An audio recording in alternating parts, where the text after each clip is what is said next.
Madurai special கிழங்கு பொட்டலம் எப்படி பண்ணுறதுன்னு பார்க்கலாம். இதுக்கு 2 உருளைக்கிழங்கு எடுத்திருக்கேன். தண்ணி விட்டு குக்கரில் 4 விசில் விட்டு எடுத்து வச்சுக்கலாம். கடாயில் 1 டேபிள் ஸ்பூன் ஆயில் விட்டுக்கலாம். 1/2 டீஸ்பூன் கடுகு சீரகம் சேர்த்துக்கலாம்.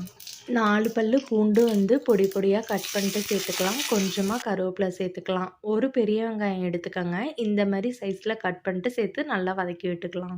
1 டீஸ்பூன் காஷ்மீரி சில்லி பவுடரும் மல்லித்தூளும் சேர்த்துக்கலாம். 1 டேபிள் ஸ்பூன் கடலை மாவும் 1/2 டீஸ்பூனும் மஞ்சள் பொடியும் சேர்த்து நல்லா கலந்து விட்டுக்கோங்க. நம்ம வேக வச்சிருந்த உருளைக்கிழங்க நல்லா மேஷ் பண்ணிட்டு இதில் சேர்த்து கலந்து விட்டுக்கோங்க. இந்த டிஷ்ஷுக்கு தேவையான அளவு உப்பு போட்டுக்கோங்க.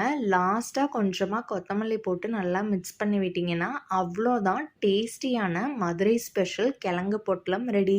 இது பார்த்தீங்கன்னா தயிர் சாதம் ரச சாதத்துக்கெலாம் அல்டிமேட் காம்போவாக இருக்கும். இந்த வீடியோ உங்களுக்கு பிடிச்சிருந்தா லைக் பண்ணிக்கோங்க. தேங்க்ஸ் ஃபார் வாட்சிங்.